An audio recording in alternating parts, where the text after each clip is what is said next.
नमस्कार दोस्तों, हमारे चैनल में आप लोगों का फिर से स्वागत है। हम लोग पढ़ रहे थे छत्तीसगढ़ का इतिहास पढ़ रहे थे, है ना।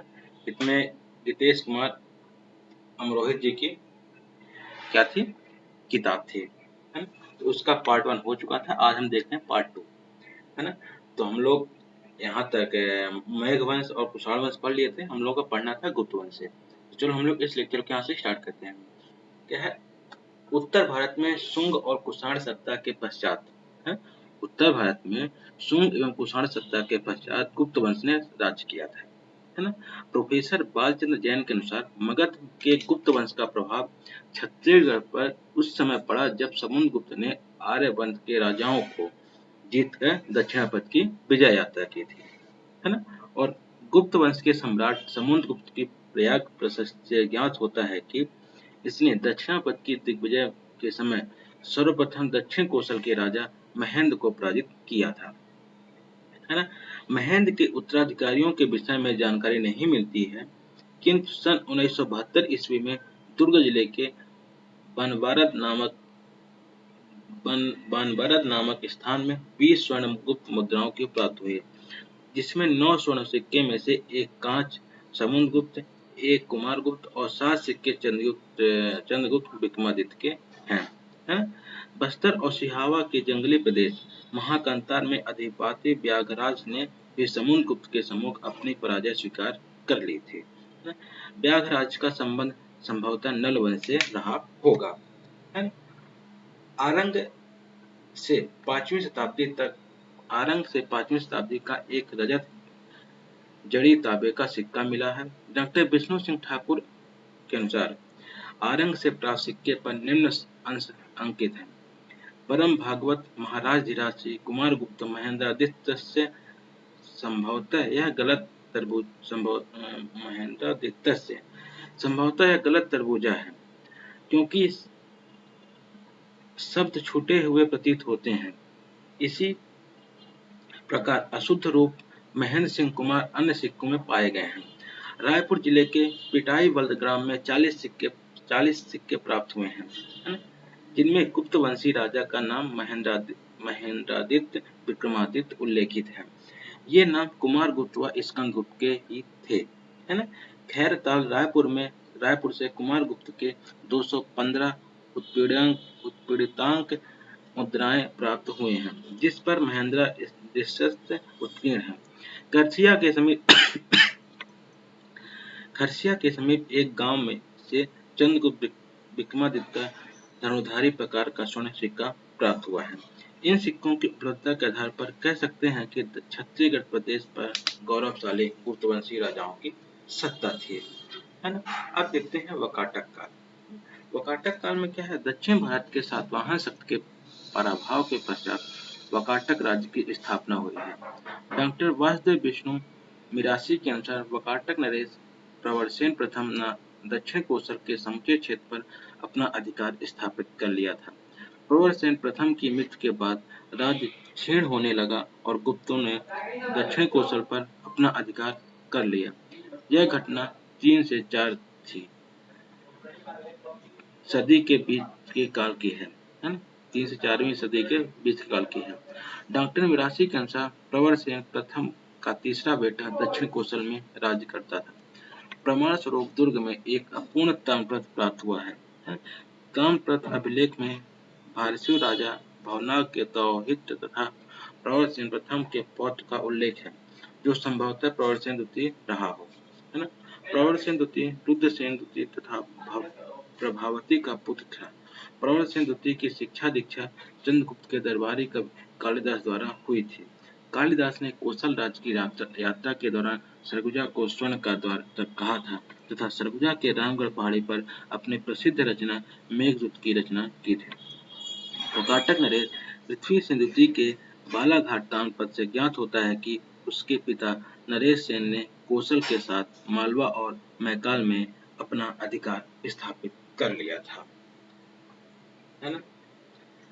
नरेंद्र सेन एवं उसके पुत्र पृथ्वी सेन द्वितीय का संघर्ष बस्तर कोरापुट क्षेत्र में राज करने वाले नल शासकों से होता रहा। रिद्धिपुर तानपत नल शासक भवदत्त वर्मा ने नरेंद्र सेन की राजधानी नंदीवर्धन पर आक्रमण कर उसे पराजित किया था। केसरी बेड़ा एवं पड़िया पाथर तानपत के अनुसार पृथ्वी सेन द्वितीय ने भवदत्त के उत्तराधिकारी अर्धपति को पराजित किया। ऐसा माना जाता है कि इस युद्ध में अर्धपति की मृत्यु हो गई थी। दक्षिण कोसल में राजा स्कंद वर्मन द्वारा तत्कालीन वकाटक शासक देवसेन को पराजित कर नल वंश की पुनः स्थापना कर बस्तर के पुष्करी को राजधानी बनाया, है ना। कालांतर के वकाटकों में वत्स गुल्म शाखा के राजा हरिसेन ने दक्षिण कोसल क्षेत्र में अपना अधिकार स्थापित कर लिया था। संभवतः त्रिपुरी के कलचुरियों ने वकाटकों का अंत कर दिया। वकाटक प्रवरसेन के आश्रय में कुछ समय भारत के प्रसिद्ध कवि कालिदास ने व्यतीत किया था, है ना। अब आज देखते हैं राजा से तुल्य वंश। आधार स्रोत क्या है? आरंग में प्राप्त भीमसेन द्वितीय के ताम्रपत्र अभिलेख से दक्षिण कोसल में राजस्थुल के राजाओं के शासन का प्रमाण मिलता है। इस ताम्रपत्र से यह ज्ञात होता है कि इस वंश ने गुप्त संवत का प्रयोग किया था, जिसकी तिथि 182 1882 182 282 गुप्त संवत अंकित है ना। छत्तीसगढ़ के क्षेत्रीय राजवंश राजस्थुल वंश के संस्थापक सूरा था, है ना, जिस कारण यह वंश भी सूरा वंश कहलाता है। राजस्थुल वंश द्वारा गुप्त वंश संवत के प्रयोग से स्पष्ट होता है कि इस वंश के शासक गुप्त अधिसत्ता स्वीकार करते थे। इनके लेखों में तिथि संवत 182 अथवा 282 अंकित है, जो कि अस्पष्ट है। यदि इसे संवत 182 माना जाए तो इस वंश का उदय 5वीं शताब्दी 182 प्लस 319 में यह तिथि एवं तिथि 282 तो इस वंश का उदय 5वीं शताब्दी 182 प्लस 319 में एवं 319 माना जा सकता है। दक्षिण कोसल क्षेत्र में इस वंश के राज करने के विषय में भीमसेन द्वितीय के आरंग ताम्रपत्र से जानकारी मिलती है। आरंग ताम्रपत्र से ज्ञात होता है कि राजस्थुल में 6 राजाओं क्रमशः सूरा, दायित, विभीषण, भीमसेन प्रथम, दायित द्वितीय तथा भीमसेन द्वितीय ने राज्य किया था। कलिंग के खारवेल उड़ीसा प्रशस्त में राजस्थुल कुलविनसुत उल्लेखित है, इससे यह प्रतीत होता है कि राजा खारवेल भी राजस्थुल वंश का रहा होगा। आरंग ताम्रपत्र में महाराजा भीमसेन द्वितीय द्वारा हरिस्वामी और बप्पा स्वामी को दोंडा में स्थित भाटपल्ली नामक ग्राम देने का उल्लेख है ना। अब चलते हैं पर्वत द्वारक वंश। महाराज तुष्टिकर के 13 सिंहा ताम्रपत्र से तेल घाटी में राज करने वाले एक वंश के विषय में जानकारी मिलती है। इस वंश के लोग स्तंभेश्वरी देवी के उपासक थे, जिसका स्थान पर्वत द्वारक में था, जिसकी समानता कालाहांडी जिले में परछा नामक स्थान से की जाती है। पर्वत द्वारक वंश का नाम इसी आधार पर रखा गया है। इसके अधिकार क्षेत्र में रायपुर का दक्षिणी भाग आता था। 13 सिंहा ताम्रपत्र से 2 शासकों के विषय में ज्ञान प्राप्त होता है। पहले राजा सोमनराज की माता कौस्तुभेश्वरी जब दहज्जर से बीमार पड़ गई थी, तब शोभनराज ने देवभोग रायपुर जिले के देवभोग क्षेत्र का दान किया। दूसरे राजा तुष्टिका द्वारा तारभ्रमक से पर्वत द्वारक नामक ग्राम दान में किया था। बस्तर के नलवंश। नलवंश का शासन छत्तीसगढ़ में 5 से 12वीं शताब्दी ईस्वी तक था। इस वंश के संस्थापक महाराज शिशुक थे। इनका शासन क्षेत्र बस्तर, कोरापुट, वर्तमान कांकेर था तथा इनकी राजधानी पुष्करी, वर्तमान भोपालपट्टनम, बीजापुर जिला थी। इस वंश में प्रतापी शासक भवदत्त वर्मन हुए। वकाटक इस वंश के समकालीन थे। इन दोनों वंशों के बीच लंबा संघर्ष चला था। अब इसका आधार स्रोत क्या है? समुद्रगुप्त के प्रयागराज प्रशस्त में उल्लेखित महाकांतार के राजा व्याधराज का संबंध कुछ इतिहासकारों ने बस्तर कोरापुट के नल वंश से स्थापित किया है। इस वंश के कुल 5 अभिलेख प्राप्त हुए हैं। भावदत्त वर्मा का रिद्धिपुर ताम्रपत्र अमरावती में, पोड़ागढ़ जयपुर राज शिलालेख, अर्थपट्टी का केसरी बेड़ा ताम्रपत्र, बढ़िया पाथर लेख उड़ीसा में, है ना। इसके बाद बिलासुत का राजिम शिलालेख, नलों के संबंध से प्राप्त अन्य अभिलेख, समुद्रगुप्त की प्रयाग प्रशस्ति, गुप्त वकाटक का सिद्धिपुर ताम्रपत्र, चालुक्य पुलकेशन प्रथम के ऐहोल प्रशस्ति और पल्लव नंदीवर्धन के उदयतिरम ताम्रपत्र, है ना। अब आ जाते हैं नल वंशकालीन सिक्के। कोंडागांव के ग्राम एक डेंगा तथा बालोद के ग्राम पुलिया से कुछ 55 स्वर्ण मुद्रा निधियां प्राप्त हुई हैं।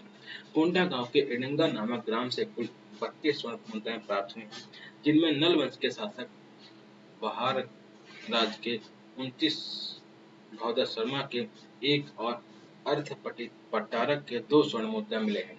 वर्तमान में ये स्वर्ण मुद्रा निधियां नागपुर संग्रहालय में है। नल शासकों के स्वर्ण मुद्राओं का अध्ययन इतिहासकार डॉक्टर वासुदेव विष्णु मिरासी ने किया है।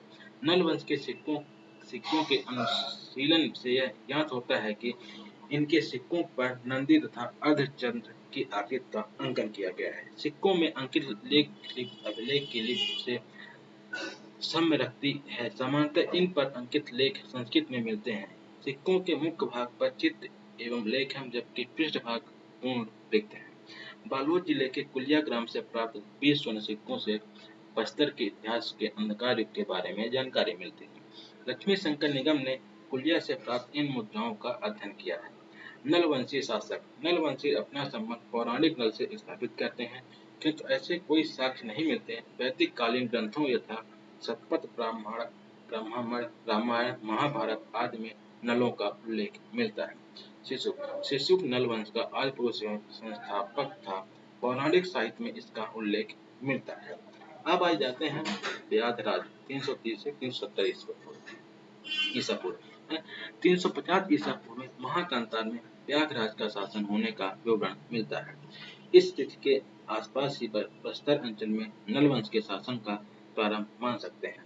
अतः व्याधराज को नलवंश का प्रथम शासक के रूप में स्वीकार किया जाता है। समुद्रगुप्त के प्रयाग प्रशस्त में महाकांतार के शासक के रूप में व्याधराज का नाम आता है। समुद्रगुप्त ने दक्षिण अभियान में अपने मोक्षान ग्रहण की नीति के अनुसार दक्षिण के अन्य शासकों की तरह व्याधराज को पराजित कर उसे गुप्त राजवंश के अधीन बस्तर क्षेत्र में शासन करने की स्वतंत्रता प्रदान की थी। व्याधराज को हराकर समुद्रगुप्त ने व्याधदत्ता की उपाधि धारण की थी। वृषध्वज 370 से 400 ईसा पूर्व। इसके शासनकाल में के संबंध में कोई मानक जानकारी उपलब्ध नहीं है। बराहराज 400 से 435 ईसा पूर्व। इस वंश का सर्वप्रथम शासक बराहराज था। एडेंगा के मुद्रा भंड में बराहराज 400 से 440 ईसा पूर्व की 29 स्वर्ण मुद्राएं प्राप्त हुई। इन सिक्कों पर श्री बराहराज उत्कीर्ण है। बराहराज के सिक्कों पर नंदी का अंकन उसके सैव मातानुयायी होना प्रदर्शित करता है। डॉक्टर वासुदेव विष्णु मिरासी का मत है यह भौदत्ता पूर्ववर्ती संभवतः उसका पिता था। अभिलेखी साक्ष्यों से नल व काटक संघर्ष की जानकारी मिलती है। भौदत्त वर्मन। नल वंश में बराहराज का उत्तराधिकारी भौदत्त वर्मन हुआ। स्कंद वर्मा के पोड़ागढ़ प्रस्तराभिलेख में भौदत्त वर्मा नाम उत्कीर्ण है। भौदत्त वर्मा के ताम्रपत्र में भौदत्त वर्मन का अंकन मिलता है। भौदत्त वर्मन का वकाटकों से संघर्ष करना पड़ा। भौदत्त वर्मन का समकालीन वकाटक शासक नरेंद्र सिंह था। संभवतः भौदत्त वर्मन के पिता बराहराज को वकाटक निपति नरेंद्र सिंह ने युद्ध में पराजित किया था। अतः अपने राज्यारोहण के बाद भौदत्त वर्मन ने अपने पिता की पराजय का बदला लिया था। भौदत्त वर्मन ने वकाटकों की राजधानी नंदीवर्धन से एक ताम्रपत्र जारी किया था। यह अभिलेख नल निपत के विषय का विवरण प्रस्तुत करता है। इस प्रकार भौदत्त वर्मन के राज्य का विस्तार उड़ीसा के कोरापुट के विदर्भ में नंदीवर्धन तक विस्तृत था। नरेंद्र सेन की यह पराजय अल्पकालीन थी। नरेंद्र सेन के उत्तराधिकारी पृथ्वी सेन के बालाघाट अभिलेख से ज्ञात होता है कि पृथ्वी सेन ने नल शासक भौदत्त वर्मन से अपने वंश परंपरा की रक्षा की थी। सिद्धिपुर ताम्रपत्र में नल निपत भौदत्त वर्मन को महाराज नलवंश प्रसूत है। श्री महाराज भौदत्त वर्मा महासेनापति शिष्ट राज भिवय महेश्वर त्रिपकाध्वज आदि विरुद्धों से संबोधित किया गया है। भौदत्त वर्मन महेश्वर अर्थात भगवान शिव एवं कार्तिकेय का उपासक था। महाराज के बाद भौदत्त वर्मन के स्वतंत्र शासक करने का परिचायक है। सिद्धिपुर ताम्रपत्र में विवरण मिलता है कि नल प्रति भवदत्त वर्मन की प्रधान रानी अचली भट्टारिका थी। वह राजा भवदत्त वर्मन के साथ दान देने के निमित्त प्रयाग की यात्रा की थी। इटेंगा से प्राप्त भवदत्त वर्मन के एकमात्र स्वर्ण मुद्रा में श्री भवदत्त राजस्व उत्कीर्ण है। अर्थपट्टी भट्टारक 465 से 480, है ना।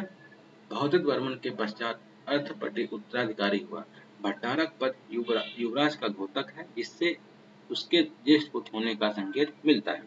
अर्थपट्टी की शासन अवधि को डॉक्टर हीरालाल शुक्ल ने 460 से 475 ईस्वी निरूपित किया है। डंगा में अर्थपति के 2 सिक्के प्राप्त हुए, जिसमें अर्थपति राजस्व अंकित मिलता है। अर्थपति के त्रिवेड़ा तानपद से विदित होता है कि अर्थपति नलों की प्राचीन राजधानी पुष्करी में वापस आ गया है। इसी के समय वकाटकों द्वारा पुनः शक्ति प्राप्त कर लेने पर आक्रमण कर नागपुर तथा विदर्भ का क्षेत्र नलों से केवल वापस लिया गया, अपितु नलों की राजधानी पुष्करी को तहस नहस कर दिया। अपने पिता की भांति अर्थपति ने सोने के सिक्कों भी चलाए थे। अर्थपति भट्टारक के केसरी बेड़ा तानपद से ज्ञात होता है कि महाराज ने केसलक नामक ग्राम उस गोत्री ब्राह्मण दुर्गी रविराय तथा रविदत्तार को दान में दिया था। अब ये है स्कंद वर्मन। स्कंद वर्मन क्या है? 480 से 415 ईस्वी पूर्व। अर्थपति के बाद उसका अनुज स्कंद वर्मा शासक बना। इसका पोड़ागढ़ शिलालेख से ज्ञात होता है कि उसने भ्रष्ट पुकारी को पुनः स्थापित किया। नल स्कंद वर्मा के द्वारा जारी पोड़ागढ़ अभिलेख में उसके लिए नलाब्य मध्यस्थ का प्रयोग किया गया। स्कंद वर्मा के वकाटक नरेश देवसेन को प्रेरित किया गया था। स्कंद वर्मा ने पोड़ागढ़ में विष्णु मंदिर का निर्माण करवाया था। पोड़ागढ़ शिलालेख के अनुसार छत्तीसगढ़ में सबसे बड़ा साम्राज्य इन्हीं का था। अर्थपति की अपेक्षा स्कंद वर्मन अधिक योग्य शासक थे, है ना। स्तंभराज 515 से 540 ईस्वी पूर्व। स्कंद वर्मा एवं नंदराज के मध्य स्तंभराज का उल्लेख मिलता है। कुलिया ग्राम से इसके स्वर्ण मुद्राएं प्राप्त हुई। नंदराज 550 से 550 ईस्वी पूर्व। बालोद जिले के कुलिया नामक स्थान से प्राप्त मुद्रा भंड में से नंदराज के विषय में जानकारी मिलती है। संभवतः यह नलवंशी शासक ही था जिसने स्तंभराज के पश्चात शासन किया था। इसी समयावधि में पूर्वी चालुक्य राजा कीर्तिवर्मन प्रथम 1567 से 1597 ईस्वी ने नलों पर आक्रमण किया था। बिलासतुंग 660 से 700 ईस्वी पूर्व। बिलासतुंग के राज्य शिलालेख से उसके पिता विरूपक्ष और पितामह पृथ्वीराज के विषय में ज्ञान प्राप्त होता है। पृथ्वीराज विरूपक्ष बिलासतुंग राजिम से प्राप्त बिलासतुंग के प्रसाद अभिलेख के अध्ययन पर पुरालिपि प्रमाणों के आधार पर बिलासतुंग की राज्यावधि 660 से 700 ईस्वी पूर्व रखी जा सकती है। बिलासतुंग विष्णु शासक था। राजिम का प्रसिद्ध राजीव लोचन मंदिर बिलासतुंग द्वारा ही बनवाया गया था। इसका वर्णन राजिम अभिलेख में मिलता है। इसके समय में मंडप द्वारा मंदिर के मंडप और कुलिकाओं का निर्माण हुआ था। अब देखते हैं बिलासतुंग पांडुवंशी महाशिवगुप्त बालार्जुन के समकालीन थे। नंदवंशी का प्रभाव महानदी क्षेत्र तक विस्तृत है, जिसका प्रमाण राजिम लोचन मंदिर के निर्माण से प्रतीत होता है। पृथ्वी व्याध 700 से 740 ईसा पूर्व। वल्लभ नंदीवर्धन के उदयतिरम दानपद से बिलासतुंग के पश्चात पृथ्वी व्याध नामक नल राजा के उत्तराधिकार प्राप्त करने का पता चलता है। भीमसेन देव 900 से 925 ईस्वी पूर्व। इसके 150 वर्ष पश्चात एक अन्य नलवंशी राजा भीमसेन का पता चलता है। संभवतः वह सैफ था। इसका एक दानपत्र कुंजाम कोरापुट क्षेत्र में हुआ था। इसके विश्लेषण में इसकी राज्यावधि 900 से 925 ईस्वी पूर्व मानी जाती है। नरेंद्र धवल 925 से 950 ईस्वी पूर्व। नरेंद्र धवल के पश्चात नलवंशी राजाओं के संबंध में कोई प्रमाणित जानकारी नहीं मिलती है। संभवतः दंडाकरण में नाग एवं मध्य पश्चिम में सोमवंशियों ने इनका स्थान ले लिया था। इस प्रकार 4वीं से 12वीं शताब्दी के मध्य लगभग 800 वर्षों तक शासन करने के पश्चात इनका अंत हो गया था। धन्यवाद। ये लेक्चर आज के लिए यहीं समाप्त करता हूँ, है ना। नेक्स्ट पार्ट हम पढ़ेंगे सरवपुरी वंश से। कहाँ से पढ़ेंगे? सरवपुरी वंश से पढ़ेंगे, है ना। तो अब मैं इस वीडियो को यहाँ समाप्त करता हूँ, लेक्चर को समाप्त करता हूँ। हमारे चैनल को सब्सक्राइब कर लीजिएगा, इस वीडियो को ज़्यादा से ज़्यादा लोगों तक शेयर करेगा, ताकि जो लोग CGPSC का CGP का पेपर दे रहे हैं उनको ये चीज़ें पहुँच जाएँ। धन्यवाद।